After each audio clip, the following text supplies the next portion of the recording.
My father was in a charity organization, president, this and that, and our house was always full with these people who came for a hat, for a dress, for a pair of shoes or something. And my mother, when she had to go to school, was having no more dress to put on. And one day I went in and I said to my mother, listen, Mama, or Anyuka, what you call it, this lady came and she's lying to Daddy. She's lying. I knew that. And so she said, my dear, would you go out and listen a little bit to conversation? I knew, and even today, for that I have good eyes.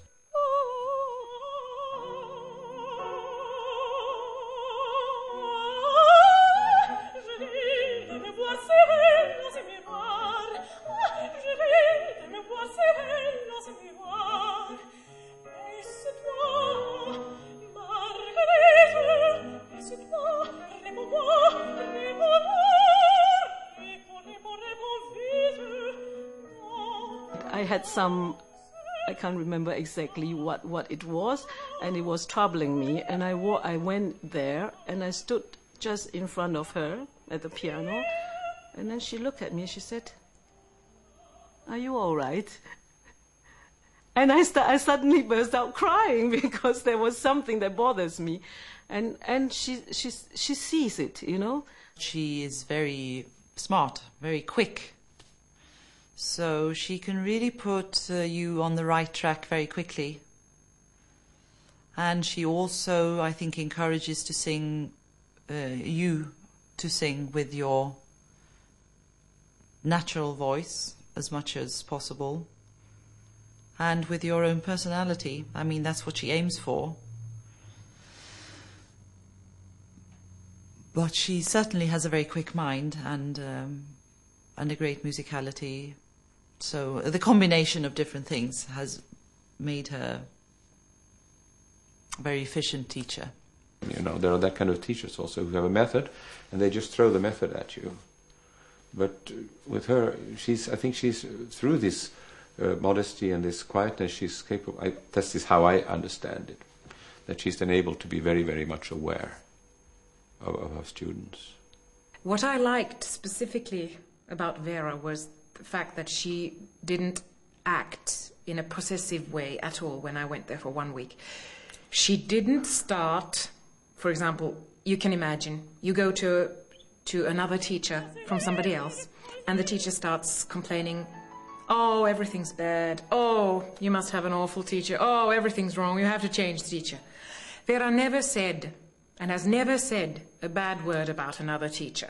Okay, give it, we will see.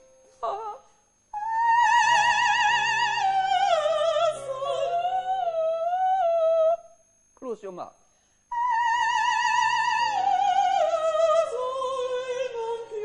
Yes? Yeah?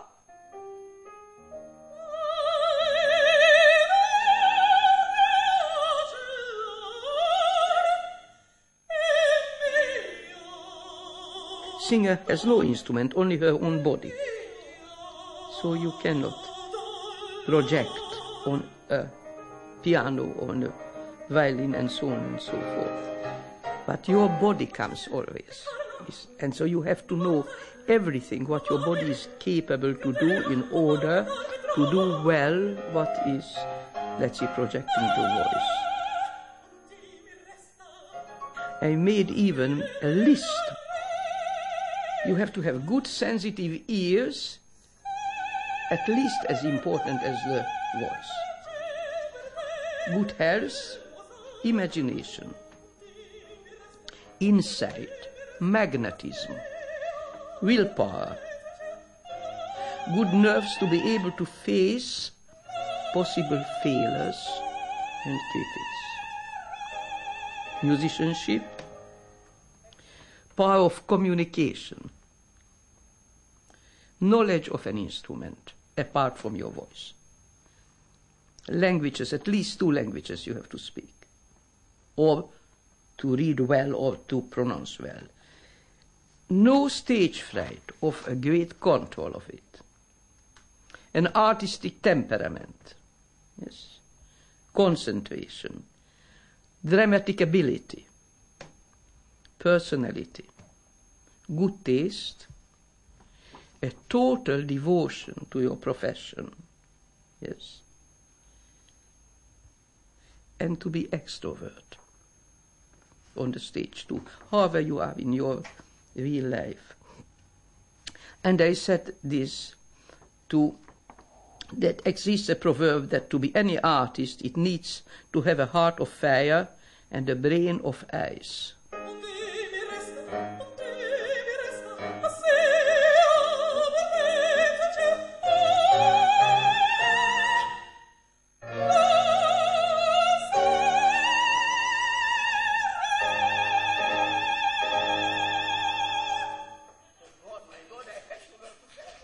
Professionally, teaching singing, I dare to say, is much more difficult than to teach any other instrument.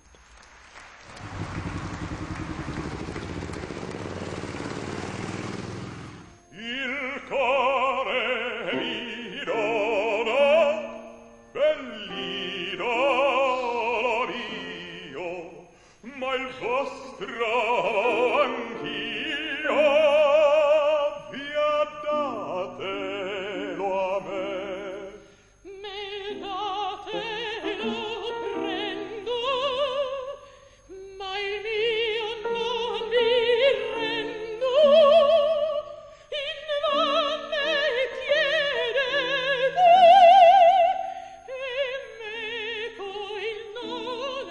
Even now, after nearly 30 years, if I undertake a new role that has specific challenges, I'll be there every week, and I might be even there twice a week for maybe 5-6 weeks, depending on how long we both feel that is necessary. I still go for serious singing lessons. Yeah, I mean, it's not just now to just, sit and chat and have a cup of coffee. It's work. If I change repertoire after having done a big, taxing new part, I want to go and have a checkup, that I sound the way I should, that I haven't lost my colour, because Vera's school is specifically, she says the colour, there are a lot of voices, but yours, the colour makes the voice. Because you've got to have that spare pair of ears, that clean pair of ears that has known you for a very, very long time, and she can hear, the moment I open my mouth, she can hear I've got a problem, or something needs to be retuned. In this profession, you always need somebody. You always need an extra pair of ears. Somebody who is not an agent, or somebody who doesn't require a financial benefit of you.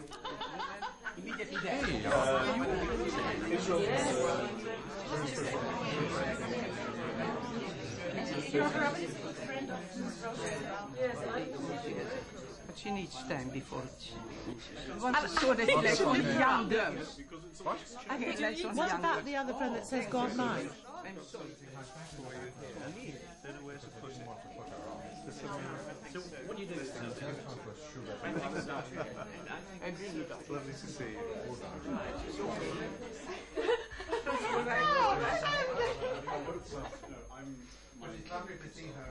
So she one day called me and said, "Look, your breathing and support is very good. Why can you help one of the students who came to me now, because I do not have so much time, and you could maybe take her 1 hour and try to explain to her and help her a little bit." And that's how she started me off teaching. She had confidence in me, and I had total confidence in her. I'd go off and coach with other people, and someone would say, "Oh, you must go off to somebody and learn from these other people." And I'd say, Vera teaches me everything I know. I don't need to go off anywhere else. I can go and listen, and I can go and learn from other people and go to other performances, but in the end, I would always come back to Vera. Hang on, just one second. You hold it. Go back, you hold it. 1, 2, 3, 4. Happy birthday to you. Happy birthday to you. Happy birthday, dear Vera. Happy birthday to you.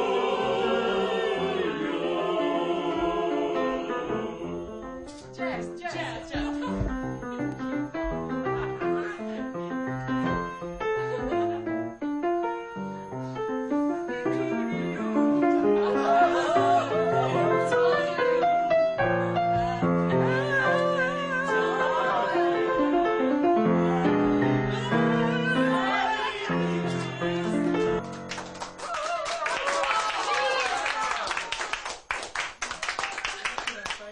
Okay. Yes. Thank you.